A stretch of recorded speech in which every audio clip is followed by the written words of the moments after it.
Hi everyone. So I think this will be part C now of the second part of the videos. So I'll do a better arrangement when I upload these videos. So yeah, so we finished off the other one, part B of the episode 2, part B, with the Canon. So I was talking about the Canon 1100D, which was a present from my dad, and then the one I was talking about from CEX, the one I bought after that was this one. So this is the EOS 700D, and I love this one. This is the middle range of theirs. That's the basic range. Then this is the middle range, and then they also have a professional range. And I have another one of these, and I have one from the professional range. And I bought this one was second hand. The other one was second hand.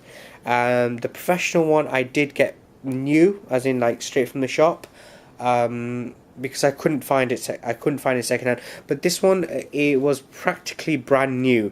And as was the other one. I have two of these. One I leave always at home, because I love taking pictures from my window. I can always see lots of like planes flying by and stuff, so I always leave that one at home. This one is my EDC camera. I travel with it. It is I think it wasn't even 1 or 2 months old from the original buy. I came with everything, as did the second one. Excuse me. So I absolutely love this. The reason I like this is because you can flip the screen around, which is really convenient, especially with my walking sticks, and if you're at an angle or so on. So that is a really convenient camera. I love this camera. So this is my EDC. It gets carried in a pouch, a Canon pouch. That doesn't get checked in, but that one actually does get checked in.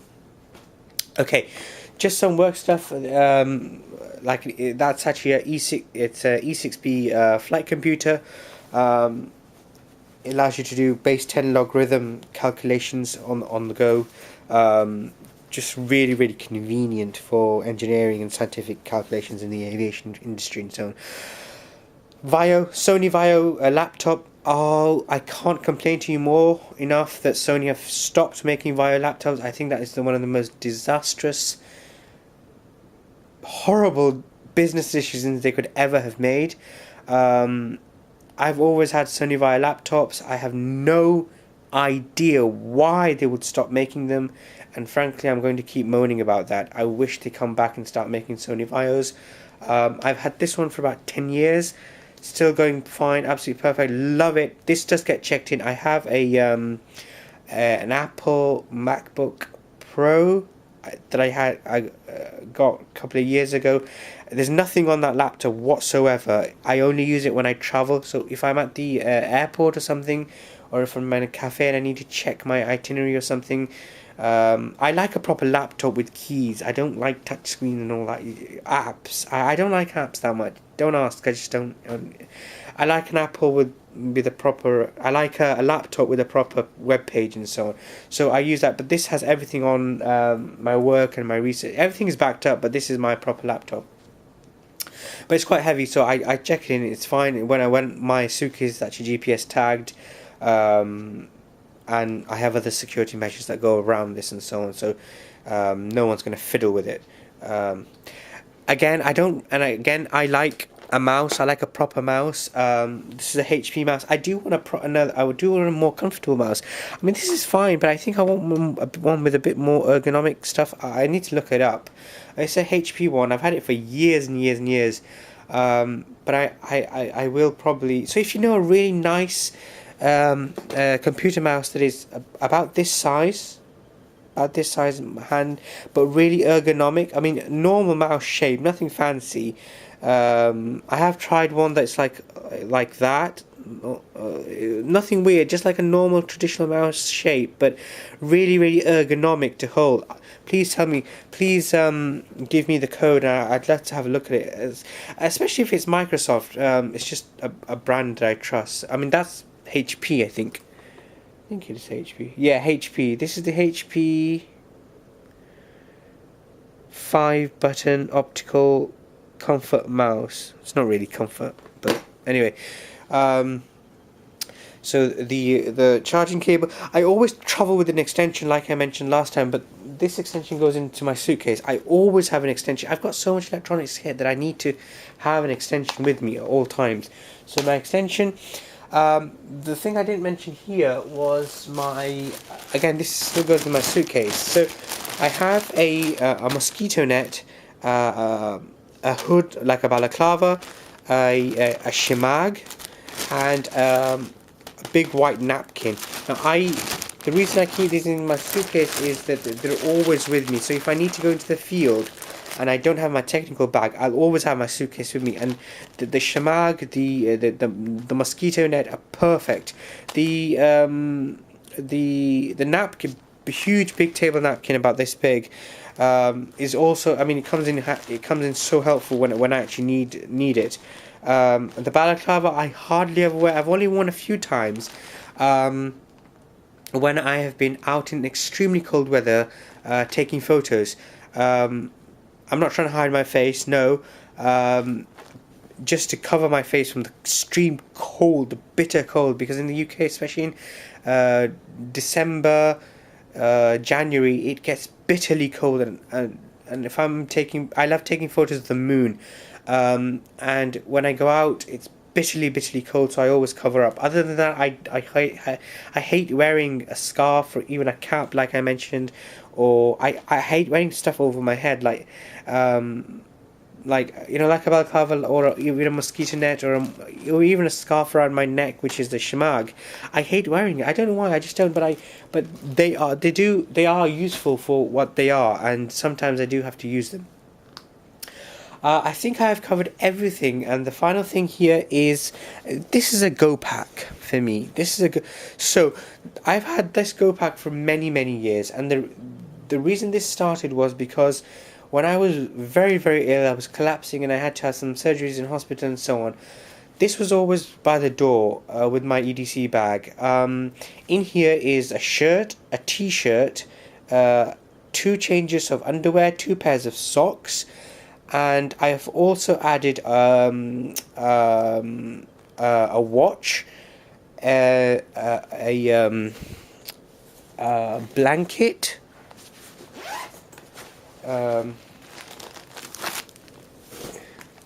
so this is an emergency space blanket. So everything. So the watch, the space blanket, and 2 other things are additions for work reasons.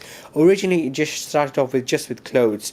So I have a space blanket with me, and this is by an American company called Graber. See if I can get this in focus. There we go.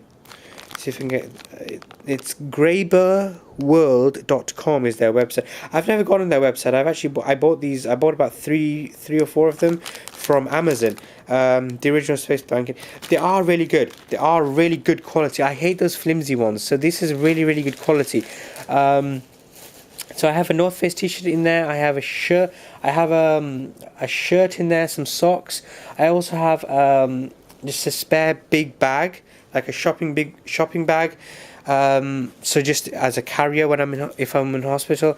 And then the other things that I've added, which I have no other place for, but I have added them in there anyway. I have 2 pens in there, a watch, the space blanket. I have some gloves in here as well.